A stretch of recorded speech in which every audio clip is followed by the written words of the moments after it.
We welcome Sergio Bruna, who created, produced, wrote, and hosted the first ever Spanish-speaking late-night talk show in the United States, called El Pelado de la Noche. He's a man of many talents. Bruno and his production partners have developed films, a comedy tour, even mobile device apps.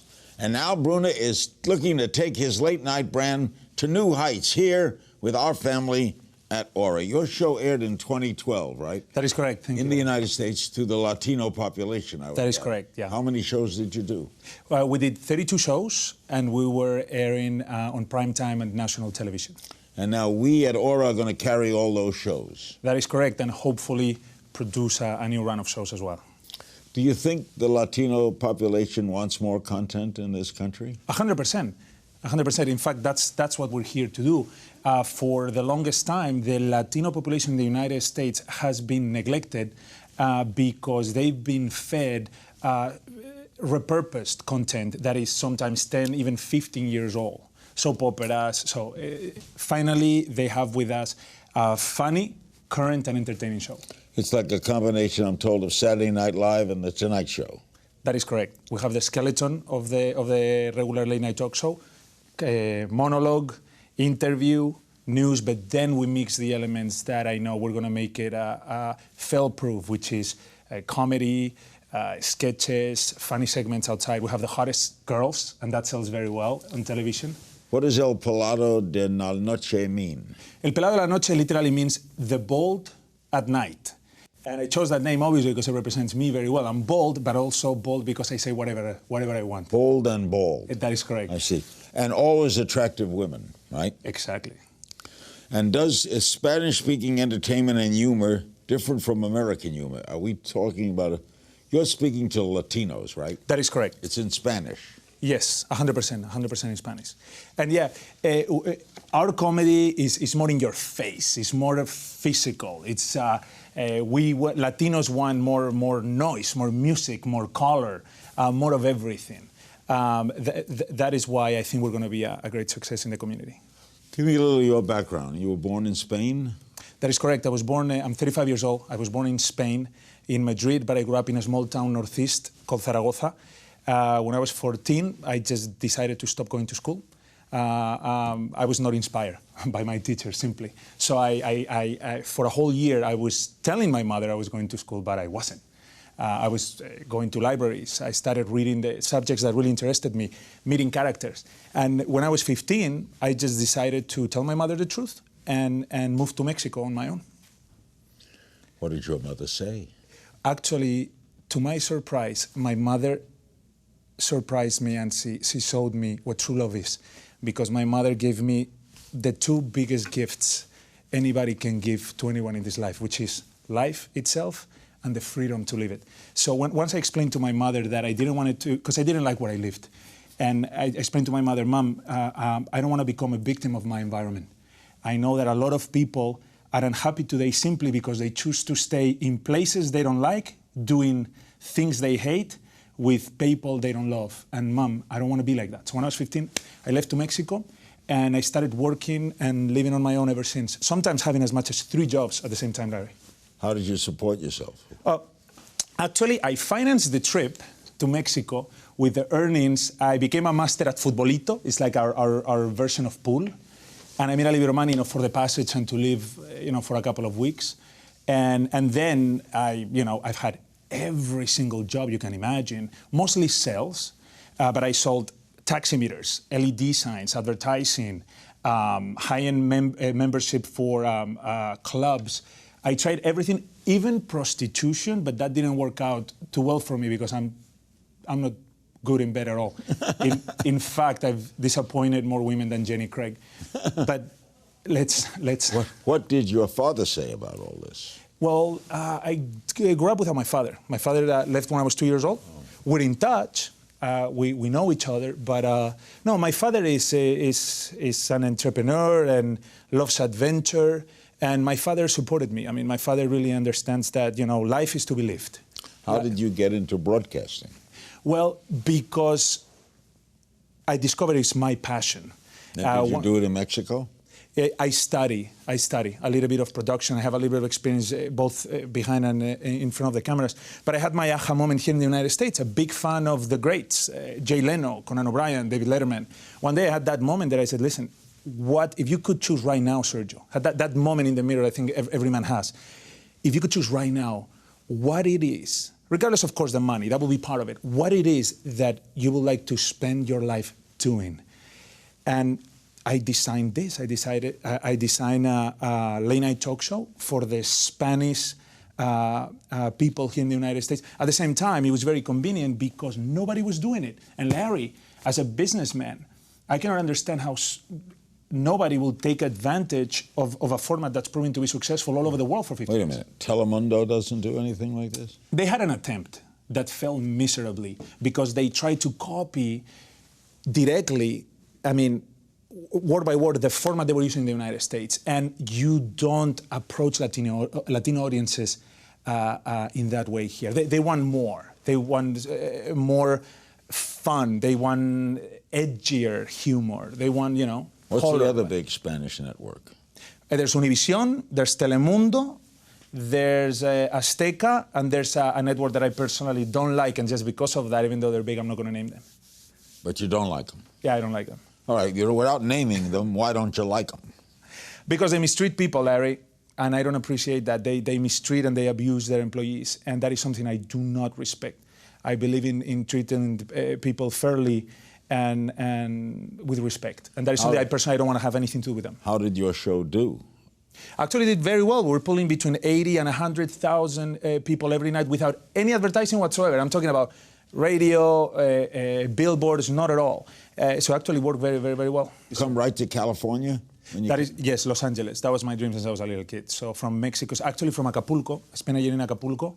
I came directly to Los Angeles, yes, sir. Did you get married here or in Mexico? Here, in Los Angeles, that's correct. You married a Russian girl? A Russian girl, look at you. You know, you've done your homework, sir. Yes, absolutely. And you have 3 daughters, right? I have 3 gorgeous daughters, Sofia, Luca, and Cosima. So what was your break here? I made it happen. How did you do that? By selling, my partner and I, Mark Vega, literally sat down one day and created, wrote, financed, produced, even directed a pilot of El Pelado de la Noche. And without representation of any kind, we just took it under our arm and just pitched it to networks, and we sold it to one, and they gave us the opportunity. So that was probably one of my biggest achievements. You did a comedy special sold out at the Improv, right? That is correct. Did it all in Spanish? We were the first ones ever to do a whole show in Spanish at the Improv. How did you sell them on that? I think I just told them about why not. I mean, the opportunity is there. Actually, I had to prove them. And I put my money with where my mouth is. And I told them, give me the opportunity. I'm going to sell out the club. Trust me, the people that work with me. And if it doesn't work out, we'll cover the bill. So I told them, yeah, and we sold it out. It was great. Actually, after we did a little tour in some improv clubs here in California, and you know, there's a thirst by the Latino audiences to be fed current content in their native language. I've done a lot of stand-up comedy. I love doing it. It's most fun in the world. So yes. The obvious. Are you a comedian who does a television show, or are you a television host who does comedy? I'm a comic. I'm a comedian. I'm a writer. That fell in love with stand-up comedy, and I thought that having a late night talk show was gonna allow me. It was like the biggest shortcut to be able to share with my audience my jokes, my humor. You'd rather do stand-up. What would you rather do? Produce, write, direct, television, or do stand-up comedy?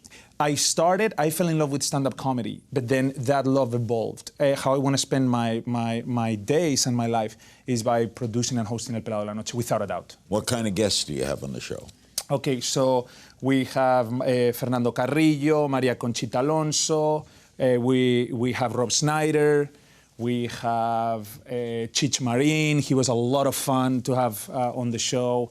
We've called a lot of people. They showed a lot of interest. Why too is because is artists themselves. They need a platform like this one to promote themselves and showcase their work. So this is something that artists are very much in the need for, to have this show on the air. Where do you shoot the show? In some studios that we have in Torrance, but hopefully you make us room in your house, Larry, very soon. So if this happens and everything goes well, you will produce new shows. 100%. That's the goal. Yeah. So we'll be seeing how many shows on Aura TV that you've done? 32? Right now you're going to see 32 shows, but we're planning hopefully to start a run of no less than 65 brand new shows. When will all this start? The shows are going to be airing in a little as 2 weeks, and we're going to start producing as soon as you give us the blessing, Mr. King. Well, I'm very anxious to see this. Thank you. Even though I won't understand it. No, don't worry, we'll translate it for you. But it's a lot of fun. It's a lot of fun. We have a lot of people that don't understand Spanish, yet they like to watch the show. It's entertaining. It's fun. There's singing and everything, right, Dan? Everything. We have music. We have. I mean, the comedy is very physical. The sketches, we're very creative. Sometimes we shoot with as many as 3 cameras, movie style. I mean, we take it on the road like it's. Have you had George Lopez on? No, I have not. I have not. Well, George is. I don't think he speaks Spanish, George Lopez. I'm just kidding. Why don't you have him on? He's funny. I would love to. He's just such a great guy and he so is. talented. I love him. George. Are you kidding me? Yeah, of course. He's huge. Yeah. I'll get him for you. You start to do original shows. Thank you. You got George Lopez. Thank you very much. He would love that, and obviously you're very funny. When you do your stand-up, do you make fun of Spanish people? Of course. The first one, me, myself, like for example, you guys, this is the thing, hopefully we start producing very soon. You don't know how fun, easy, and cheap we are to work with. You know, like one of the things that we do, or you guys can do, to complement the ad revenue of the network, you can have us sell fruit in the parking lot in between takes.